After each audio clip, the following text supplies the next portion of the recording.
Hi, loyal listeners and designer needed friends and family and fans. I hope everybody is well. So we're going to kick off with episode 4.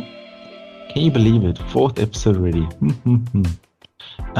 In this episode, we're just going to continue with talking about big brands that got sued. And this is part 2 of that video. Let's see. So Honda was sued by the parents of Karen Norman. Oh man, I feel sorry for the name Karen. It's so unfair how stereotypical it's become. Yes. Like Karen could be a lovely person, but because her name's Karen, people already go, she complains. yeah, exactly. It's terrible. I agree. I know a few very nice Karens. Exactly. No, same, yeah. So Honda was sued by the parents of Karen Norman. This was because their daughter was not able to escape from her Honda Civic after she backed into Galveston Bay. However, this might seem like a normal case, but the bizarre thing was that Karen was drunk and could not press the emergency button. This was found in the investigation, but the court still granted 25% refund to them.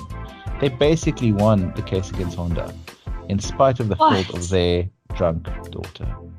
Yeah. Again, it's not their problem. It's her drinking that's the problem. Yeah, sure. Funny as that. Let's see if there's one more. I think I found the best one so far. Let's see if there's one. Let me hear it. Give it to me. Let's see. So Apple got sued because of its very own Siri.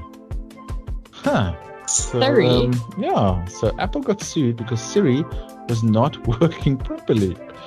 Frank M. Fazio sued the big giant because Siri was not working according to the one shown in the commercials. Fazio has bought an iPhone 4S and asked Siri to show him directions. Unfortunately, Siri supplied that it did not understand. So Fazio claimed that Apple showed otherwise in its commercials, because of which he was attracted to buy the iPhone. This case was filed in 2012, and it was the first time that someone was suing Apple for Siri, in spite of a lot of people knowing that the application did not work well on iPhone 4S. So let's see, another one. Let's do 2 more. Cool. This is from The Guardian. So, did you know that WWF sued WWF? So, okay. Yeah. So when the wrestling company Titan Sports changed its name to the World Wrestling Federation, it was drawn into a legal fight with another WWF, the World Wildlife Fund. You know that little panda logo thing? Yeah. It lasted for 13 years. The conservation charity took action to protect its brand from what it described as an unsavory connection with wrestling. And I really don't think people were going to start wrestling pandas, just for the record. Honestly, I really don't think so. Like, can you imagine?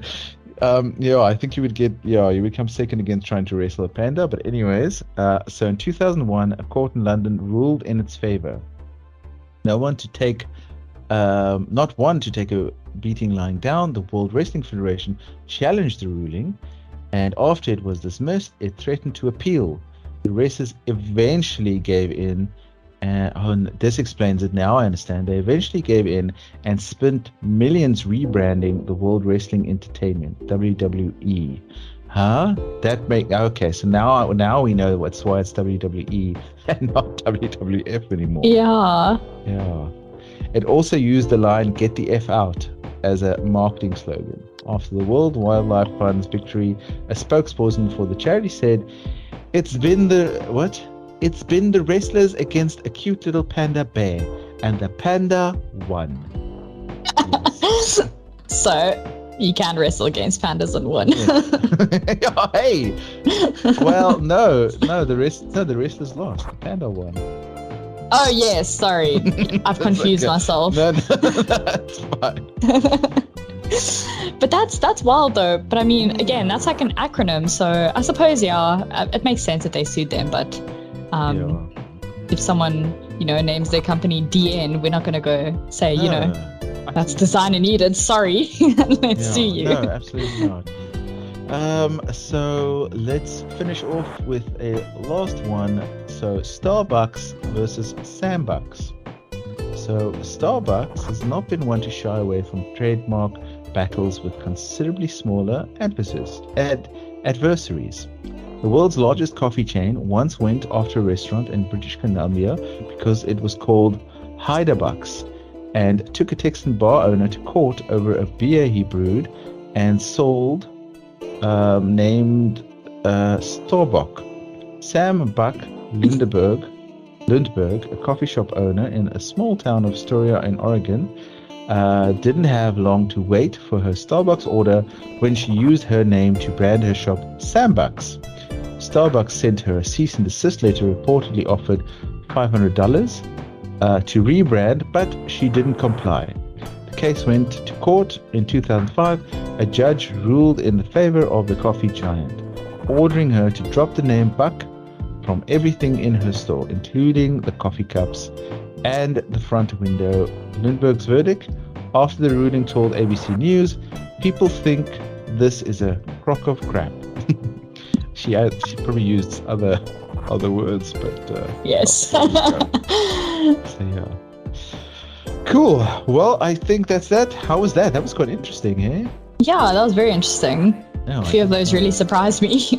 I mean, the Fruit Loop one's my absolute favorite. Like, where in your life? Like, yeah, that is crazy. And he actually won. He won. Like, that is the craziest part. Part of me actually wonders, because now in the shops I've seen when you buy apple juice, on the back it says contains orange or contains traces of orange grapes and whatever. It's not 100% apple juice.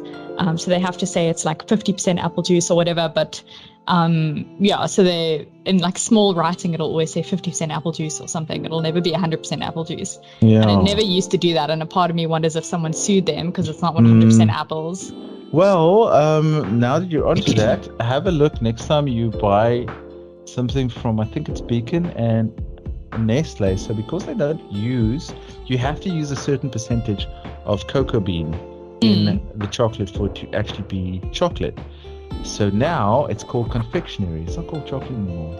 It's called confectionery flavored confectionery flavored bar, or chocolate flavored confectionery bar. Oh my word. Yeah, have a look next time. Yeah, it's not actually called chocolate anymore. Is it Beacon? Yeah, Beacon. I stand on correction. I think it's Beacon and it's Nestle. Yeah, I haven't really seen the Cadbury, but yeah, I definitely think it's Beacon. But yeah, have a look. Let me know what you think. And I found that super interesting. No, I definitely will. Okay, cool. I think we're going to cut it there. Thanks for your time, the esteemed Sian, for joining us for our podcast this week. As always, thank you for listening. You are welcome to like and subscribe and share. Yo, thanks for sharing. And share. Thank you very much. All the best and have a great evening. Bye.